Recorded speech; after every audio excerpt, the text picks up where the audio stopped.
The San Antonio Spurs win Game 4 with Victor Wembenyama having 33 points, 8 rebounds, 5 assists and 3 blocks. I mean, it was a blowout win in the fourth quarter. Shai was sitting down for a lot of it, if not the whole of the fourth quarter. And it's the type of response you expected from San Antonio, from Victor Wembenyama, especially after the Game 3 where Oklahoma City Thunder came to their arena, came to their town and kind of embarrassed them, right? And they had to get their get back. And Victor Wembanyama, he really set the tone from early on. And that's what you need from your best player. That's what you need from the MVP candidate. And that's what you need if you do want to win a series against the Oklahoma City Thunder in 7 games. But we obviously have to start with Victor. First of all, this is the least minutes any of the starters have played, because by the fourth quarter, the game was done. They were down by 20, and OKC and the Spurs literally rested their main players. So it's very nice to see Victor Wembanyama get some rest, especially since he was playing 40 minutes a night. So that's good to see. But what I like from Wemby, as in just from the get-go, in the last game, he only had about 6 points in the paint. Now, I can't tell you the exact number for this game, but he looked a lot more aggressive. He didn't settle for like the mid-ranges, or he didn't settle for three-pointers. He actually attacked Isaiah Hartenstein and he got to his spot. Whether that's getting a layup, whether that's getting a rim, whether that's passing the ball to a Castle or a Fox or a Harper and getting that alley-oop, because it's so easy. Just throw it up there. He can get the ball and he can literally just dunk it so easily. That's what I really liked about Victor Wembanyama's performance last night. He didn't settle for the harder shots. He got to his spot with ease and he was able to affect the game in a way that a big man should affect the game. And obviously his 3-point shooting is still very good. He shot 3 from 7 on the field, and when you're able to stretch the floor as a big man, with, especially in his case, he's so talented, he's such a unique player, it causes so much problems to this Oklahoma City defense, who for the large part of it has been great this series, but tonight was quite poor from them.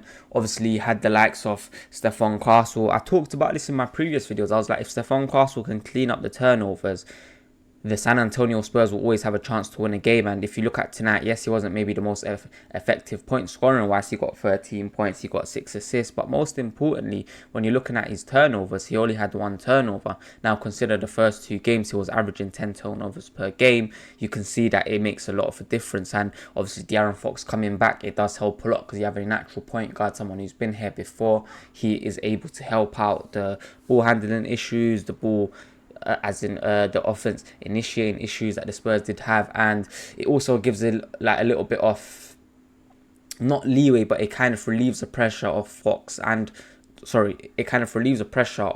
Harper and Stephon Castle to kind of initiate the offense at each times and always make the right plays, because this is the first playoffs. Obviously, Dylan Harper, a rookie, but Stephon Castle, he's only in his 2nd year and he looks amazing. A lot of people are comparing him to Westbrook, and I do see the comparisons between the two. I thought like Luke Cornett, I have to talk about Luke Cornett. In the past 2 or 3 games, he looked like a player that could not play, He could not play at all, like you needed Victor Wembanyama to play 40 plus minutes a night. And tonight, yes, again, he didn't play like, the Luke Cornett that we saw in Boston, but he was a lot better. He done like the basics well. He was able to rebound the ball, he got a couple of points. He was a problem on the glass, and that's all you need from Cornett. On the minutes that Victor Wembanyama is sitting, you just need to be able to do the basics well. Don't let them attack the rim with such ease. Don't be a liability on the balls, and just get the ball to your better players. I do feel like the schemes when he's on the court in terms of offensively, like he just literally just sits underneath the basket and he either waits for one of the guards to beat their man and hopefully get a pocket pass, or he just fights for the offensive board, which I feel like, okay, cool, I get it, you guys have very talented guards, but I feel like I would like to see him more as a screener.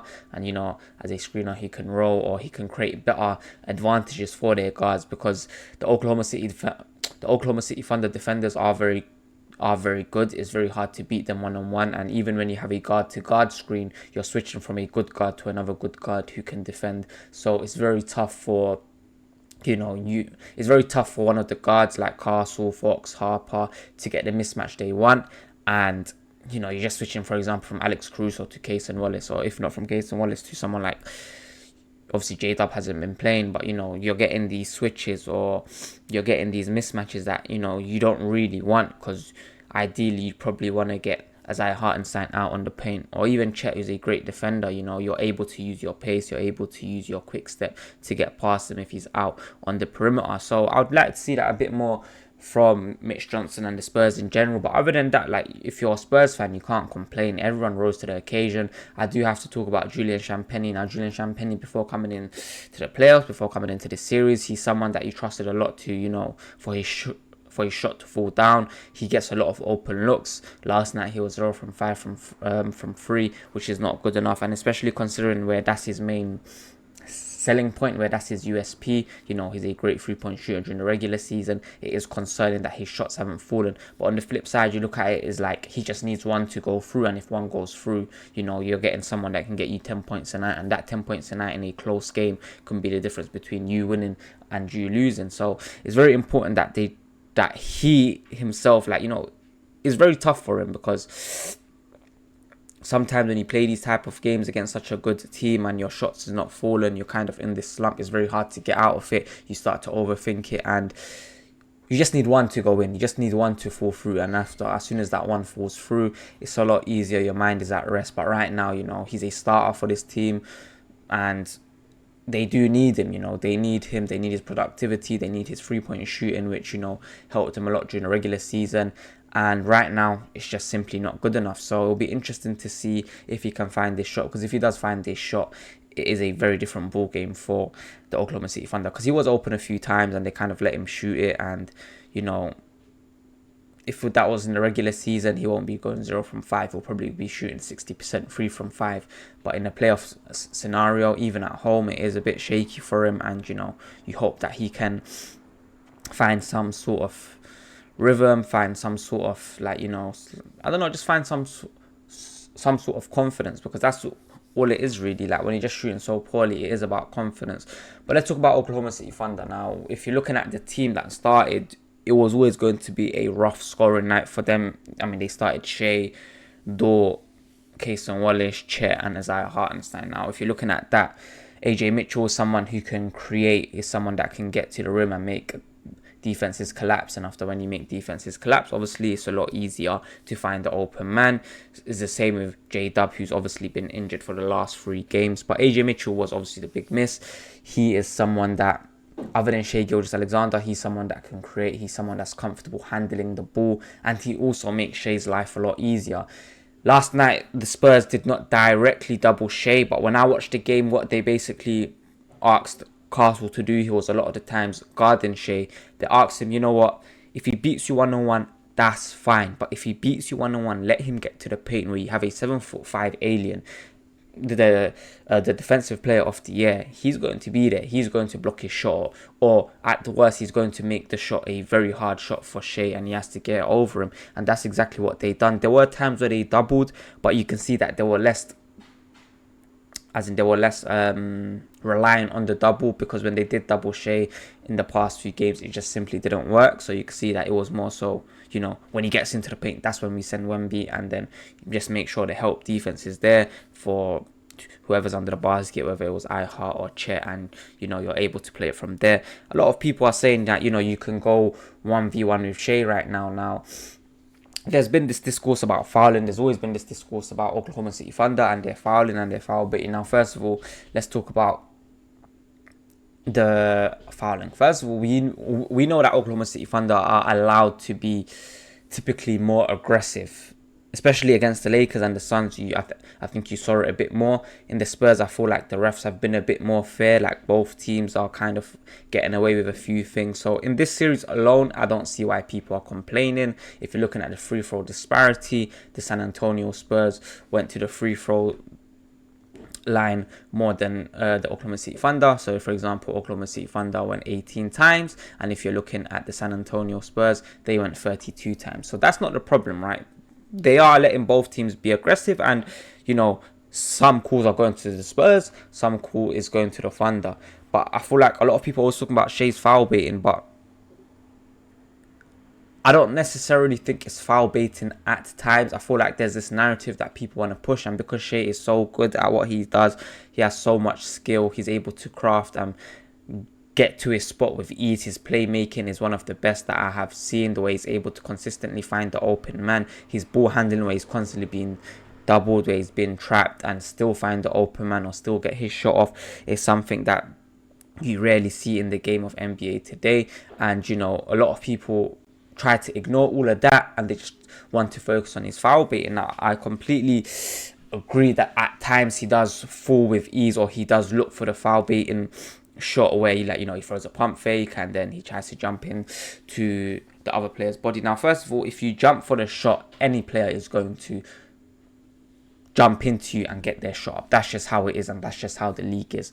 Now, for example, there was a play where, I don't think it was this game, but there was a play like 2 games ago in the game 2 where Castle must have just got done by the pump fake. He jumped, Shai went into him and he shot the ball and he got his foul. A lot of people were complaining on Twitter where any other guard, whether that's Luka, whether that's whether that's Jaylen Brown, Jason Tatum, any other player, when you're thinking about top players, Cade Cunningham, all of these guys will do the exact same thing, but because it's Shai and because he's so great at what he does, people find a way to complain. Now, my biggest problem with the Oklahoma City Thunder and the way that they officialed is that now, cool, you're seeing it be a bit more fair, but in the past you can see that they did get away with a lot of things, and that's why sometimes I just put my hands up and I'm just like, what, fair enough, what, if you guys want to complain, go ahead and complain, because I saw it in the series against the Suns. We were never going to have a chance, but you can see the level of physicality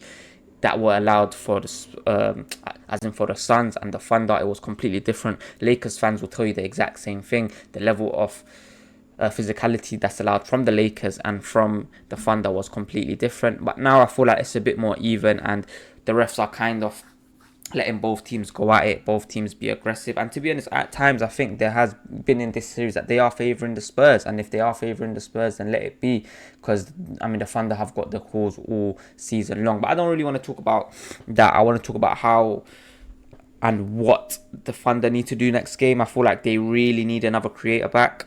They went deep into their bench. They tried Isaiah Joe for a lot more minutes tonight, whose free ball again is simply not falling. He's someone that you think can shoot the free ball. He's just not falling from. Yes, he shot 2 from 7, but you expect him to be a 40% shooter. They tried Aaron Wiggins, who barely got any minutes. He couldn't find the shot. He was out of his rhythm. They tried Kenrich Williams. McCain was just simply not good enough as well. So you can see that they are missing that guard. And like, for example, someone like Caruso, he had 0 points tonight, right? And the difference between Caruso having 0 points last night and a few games ago he was on about 30 points is because they don't have a secondary creator to help Shai, which takes away the focus on someone like Caruso. Whereas before they were leaving Caruso open because they had Shai on the court, but not only Shai, they had Ajay Mitchell who could also get a shot, and obviously Chet, who hasn't been great this series. If Chet is aggressive, teams have to pick him up. So instead of Caruso bringing the ball up and actually trying to initiate offense and trying to create plays, he was just sitting in the corner. He was waiting for Shai to get doubled, and after when he got doubled, he would move to either to the wing to maybe get the ball and shoot the free, or he'll try get the cut, or with Caruso, he'll try to do those things. But obviously when you don't have Jdub or Ajay Mitchell there with you, it's very tough to do that, because Shai is the only one that's comfortable handling the ball against this defense. He's the only one able to make that flashy part, not even a flashy part, just find the open man sometimes when you're getting hounded by Stephon Castle, when you got Wemby coming over to help, when you got Vassell, when you got all these guys coming over to help. He's the one that's able to find the open man. And someone like Jared McCain, you probably thought he can do it, but last night we did not see it enough. But that's from me, innit? Like, it's a 20-point game. The Spurs deserve it. They deserve to win. They were the better team the whole night from minute 1 to the end of the game. You saw Wemby with that half-court shot, and it kind of just set the tone going into the second half, where they just carried on building on the lead and eventually got to 20 points. And it was just nice to see that this Oklahoma City Thunder team, the same with the Spurs team in game 3, that although as good as they are, they still do have weaknesses that you can exploit. And for Oklahoma City Thunder, it probably is more so to do with the injuries like you'd hope that Ajay Mitchell or like someone like Jdub is back next game. If not, it is going to be looking very scary for this Thunder team, because injuries are going to kill them. Jared McCain is not someone that can create. Casey Wallace is someone that can't create. And, you know, Zaya Joe, Aaron Wiggins, they've barely got any minutes, or like in the minutes they have played, they just simply have not been good enough. So it'll be interesting to see what Mark Daigneault does. Maybe you need more. Maybe you definitely need more from Chet Holmgren. And, you know, if you want someone to be your second option right now, it is Chet Holmgren, but he's simply not doing enough. But make sure to comment down your thoughts below. Once again, I'll be hopefully watching the Knicks Cavs game tonight. That is most likely going to be a sweep, but if not, it will be done in 5. That series has been good to watch, although I'm living in London, so my sleep schedule sometimes is a bit messed up, and I sometimes fall asleep for the second quarter, third quarter, because it is kind of late. But I'll try to get a video up for that tomorrow. But if you guys did enjoy, be sure to like, comment, share, subscribe, and I'll see you guys in the next video. I've been your boy Najee Business Son, and I'm out. Peace.